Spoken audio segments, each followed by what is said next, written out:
tayo mag-secret file, ay ilike mo muna ang video na to at mag-subscribe na sa aming YouTube channel. Don't forget to click the notification bell para hindi ka nahuhuli sa latest episode ng DJ Rocky's Secret Files.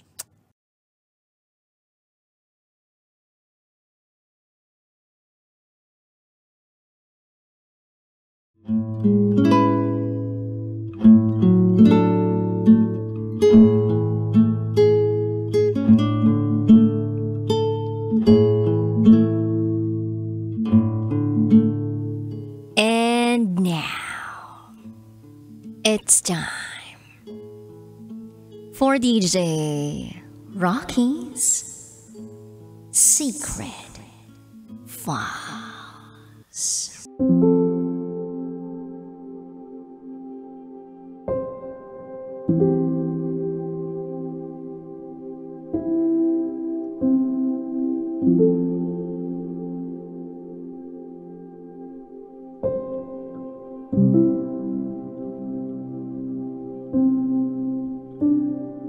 Hindi ako makauwi sa pamilya ko dahil may nangyari sa akin na hindi nila alam.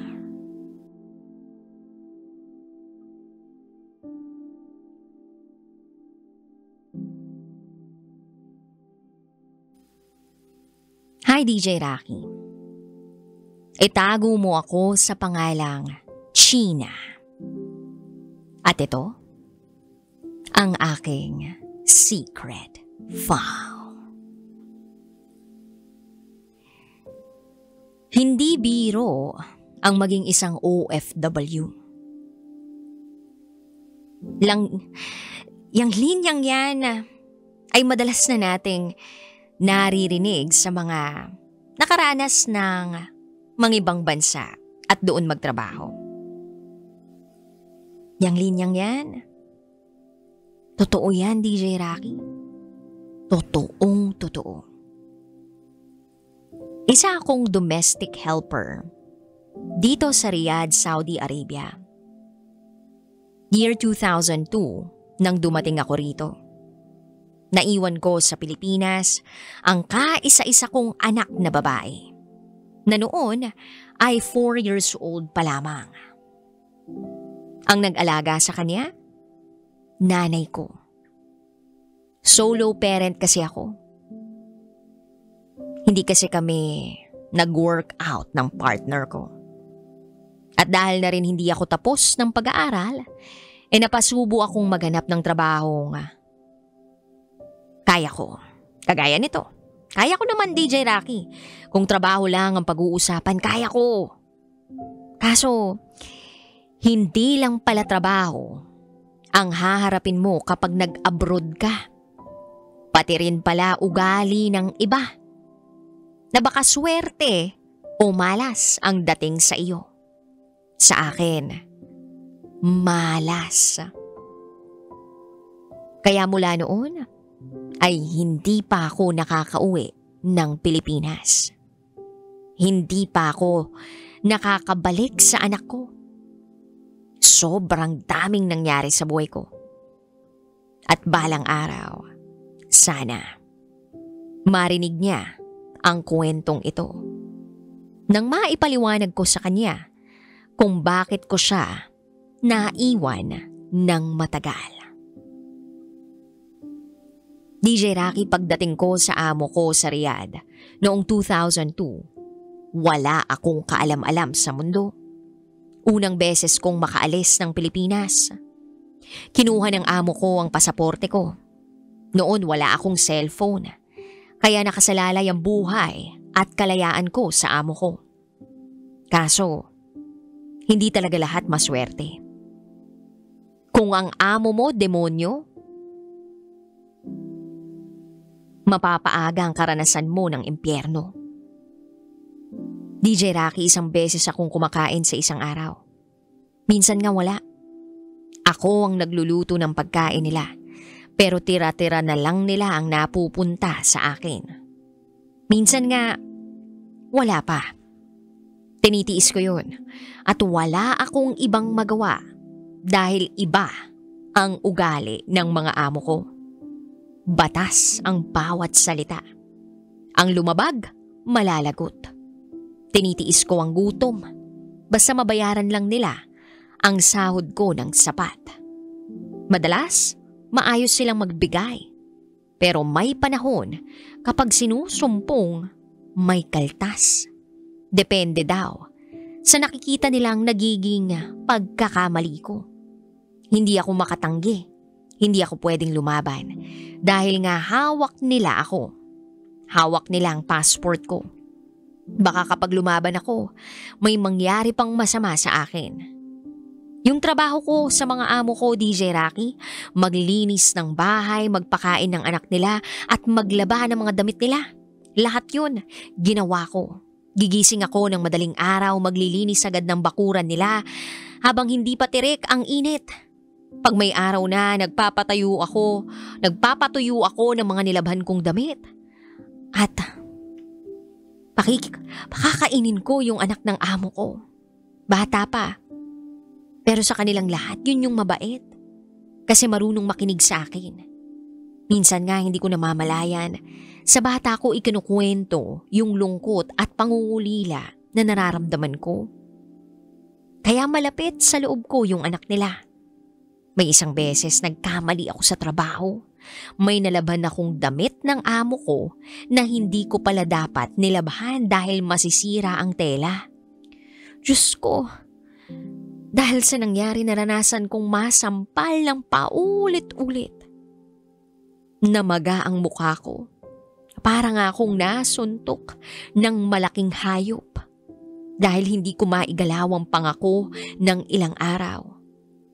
Yung alaga kong bata, umiiyak na nakatingin sa itsura ko.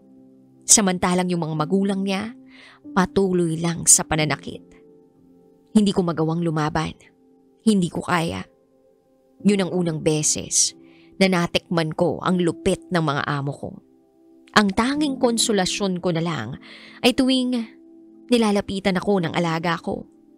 Yung mismong anak nila at yumayakap sa akin. Siya ang nagsosorry sa mga ginawa ng mama at papa niya. Mabigat, pero ramdam ko noon yung pangungulila ko sa anak kong naiwan sa Pilipinas.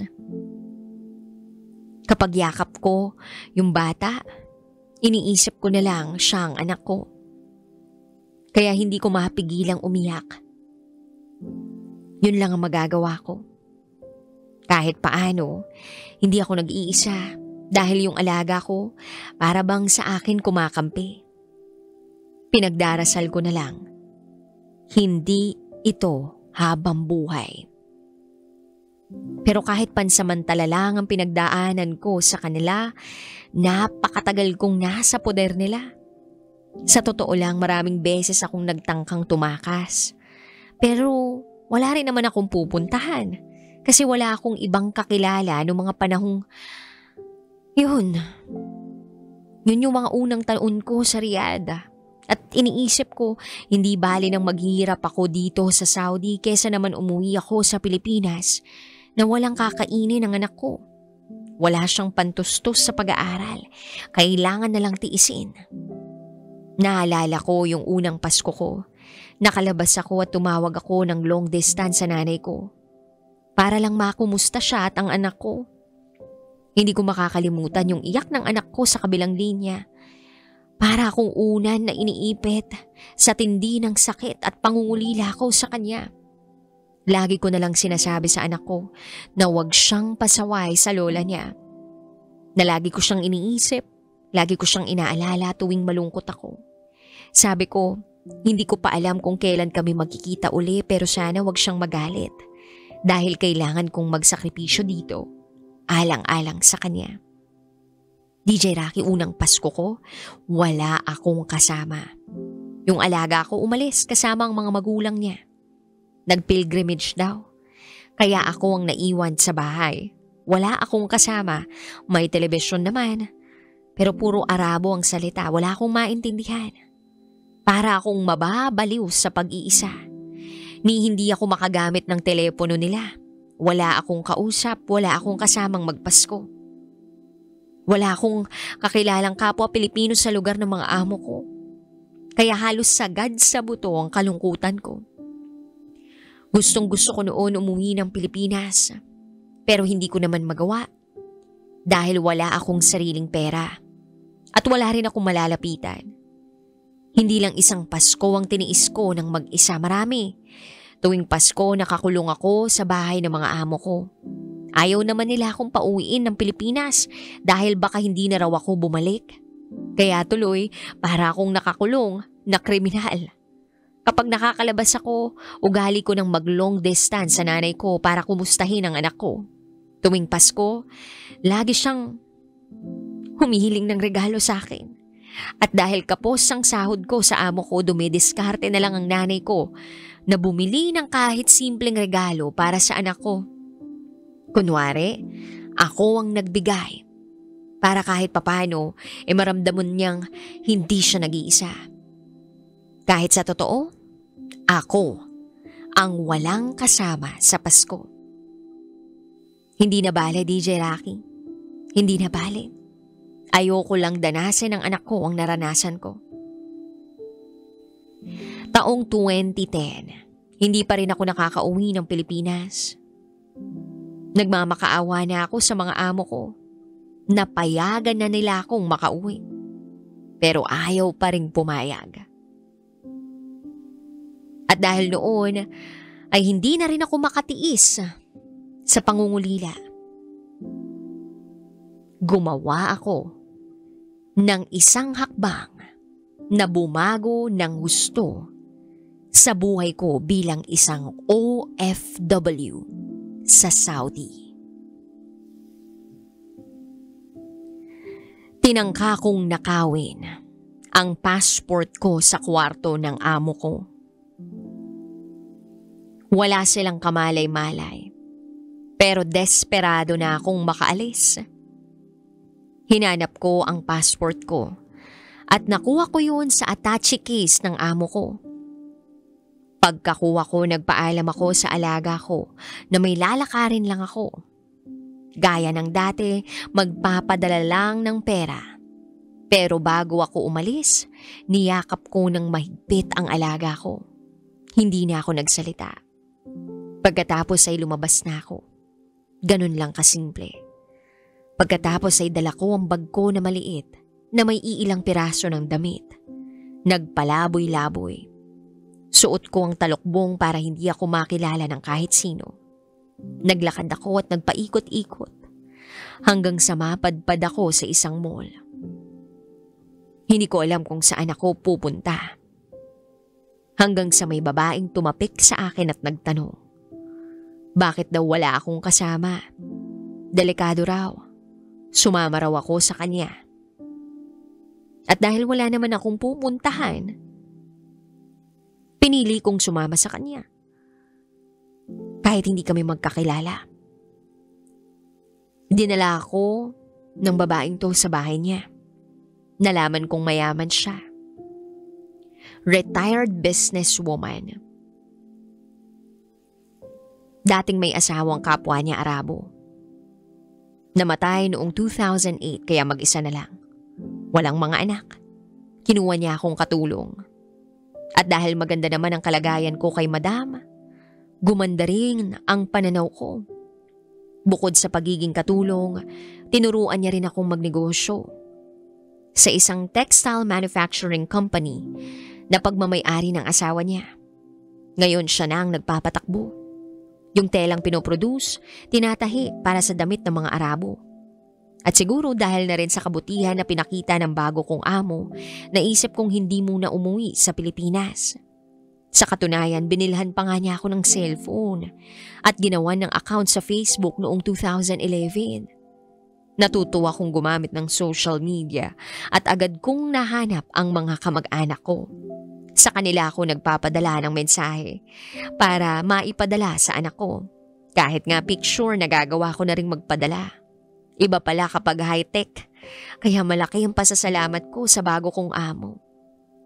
Taong 2012, na-promote ako bilang supervisor sa kumpanya niya. Part-time pa rin naman akong katulong ni Madam. Pero iba na ang takbo ng buhay ko. Masyado nang mabilis at mabilis din ang pasok ng pera. Kaya mabilis din akong makapagpadala ng pang-tuition ng anak ko. Pati na rin kung may kailangan ng mga kamag-anak ko. Masyado akong nasilaw, DJ Rocky, sa dami ng pera na pumapasok sa kamay ko. Hindi ko talaga naisip na tumatakbo ang panahon. Siguro nabigla ako, na-shock ako sa bago kong trabaho. Alam mo yun, pinawi ko yung pangungulila sa anak ko. Bakit naman ako uuwi doon andito ang pera? Naisip ko, mas maigi pang ipadala ko na lang sa kanila yung kinikita ko kesa iuwi ko pa roon. Ganun ang takbo ng isip ko noon. Sinamba ko ang trabaho ko sa kumpanya ng amo ko. Hanggang sa hindi ko namalayan na nagkamali na naman ako, DJ Rocky. Nagkamali uli. May mga nakilala akong kapwa ko Pilipino. Dala ng dami ng pera ko, natuto akong magsugal. Hindi ko namamalayan, nalululong na rin ako sa sugal. Yung pera ng kumpanya na ipusta ko. At dahil doon, year 2014, nakulong ako. Nahuli ako. Dinala sa kulungan. Akala ko papatayin na ako doon ng mga Arabo. Aminado ako, kasalanan ko, nagkamali ako. Binisita ako ng amo ko, pero hindi siya nagbigay ng pampiyansa sa akin. Dahil kulang pa ang nawaldas kong pera. Humingi ako ng tawad, labis-labis na nagmakaawa. Hanggang sa lumipas ang ilang buwan sa kulungan, nailabas ako ng amo ko. Pinaurong niya ang lahat ng demanda. Ang kapalit, ayusin ko ang gusot ko. Matagal na panahon ang ginugol ko para maibalik ang perang natalo ko sa sugal. At hindi rin biro ang pinagdaanan kong panlilimos sa mga kapwa ko Pilipino para mabayaran ko ang nawalang halaga sa kumpanya ng amo ko. Sising-sisi ako at hindi yun alam ng pamilya ko. Ni hindi na nga rin ako noon makapagpadala. Pero salamat sa amo ko na nagtiyaga sa akin. Tinanggap ako uli kahit nagkamali ako. Utang ko ang buhay ko sa kanya sa totoo lang. Dahil kahit nagkaletse-letse na ang buhay ko noon dahil sa sugal, hindi niya ako tuluyang nilugmok sa lupa. Paunti-unti kong tinrabaho na makuha uli ang tiwala ng amo ko. Kung noon ay supervisor ako sa kumpanya, na-demote ako sa pagiging store cleaner. Pero sabi ko tatanggapin ko yon, hindi na bale dahil kailangan kong bayaran ang atraso ko sa amo ko. Unti-unti, nakapag-ipon ako ng pera. At dapat, year 2020, uuwi na sana ako ng Pilipinas kaso nagka-pandemya. Yung bala ko napurnada na naman. Tadhana naman, parang pilit akong kinukulong sa Saudi. May mga tumulong naman sa akin na ma-renew ang pasaporte ko. Doon sa office ng konsul sa Riyadh, tinulungan din nila akong maging malinis ang record ko. Kahit papaano, hindi ko maikwento dahil hindi ko masabing legal. Pero may tumulong sa akin, kapwa ko rin Pilipino. Mahirap, oo, dahil para akong pumasok sa batas ng karayom. O butas ng karayom. Pero kailangan ko na rin kasing linisin ang sarili kong gusot. Gusto kong magsimula uli. Gusto ko na rin makauwi ng Pilipinas. Pero tulad ng dati, hindi madali ang naging proseso. Kinailangan kong pagsilbihan ang amo ko hanggang sa huling sentimo ng pagkakautang ko sa kanya nung mawala ang pera niya. Dahil sa kagagawan ko. Pangako niya sa akin na sasagutin niya ang plane ticket ko pauwi ng Pilipinas kapag nabayaran ko na lahat ng pagkakautang ko. Hindi ko namamalayan, February 2023, halos zero na ang utang ko sa kanya. Nakabili na rin ako ng panibagong cellphone at na-restore ko na ang Facebook account ko. Ang daming kaganapan sa buhay ng anak ko na hindi ko pala nasaksihan. Graduation niya ng elementary, high school, pati ng college. Maraming birthdays ang hindi ko nasaksihan, lalo na nung nawala sa akin ang cellphone ko. At hindi rin ako makapagpadala ng regalo ko o birthday greetings. Kahit nga pati Pasko, hindi ko namalayan. Isa-isa na palang lumipas, DJ Rocky. Ganun ako kabulag sa lahat ng mga nangyari sa buhay ng anak ko. Wala ako sa tabi niya.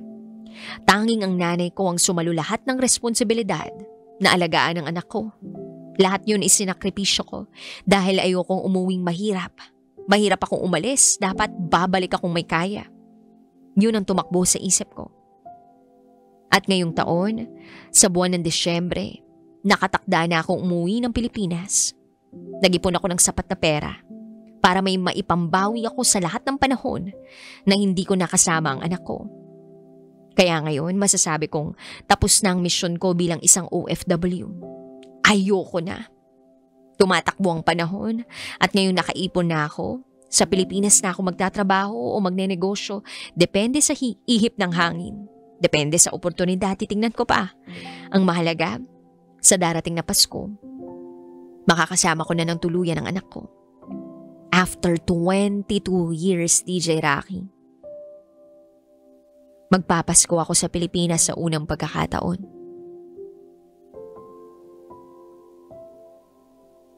At hindi ko na ito pakakawalan pa. Sana, for good na ako sa Pilipinas at hindi na ako kailangan pang mangibang bayan. Ayoko nang ulitin ang pagkakamali ko. Gusto kong bumawi sa anak ko sa tagal ng panahong wala ako sa tabi niya. Sana nga, magsimula ang panibagong buhay namin ang anak ko sa darating na Pasko.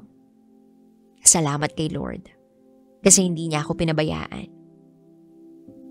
At hindi niya pinabayaan ang anak ko at ang nanay ko sa kabila ng matagal kong pagkawala sa Pilipinas. Maraming salamat, DJ Rocky, dahil napaunlakan mo kung ibahagi ang istorya ko sa iba. Hindi nawawala ang pag-asa habang may buhay. Magsilbi sana ng kwento ng pag-asa ang mga napagdaanan ko. Hanggang dito na lang. Muli, ako si China at ito ang aking secret file.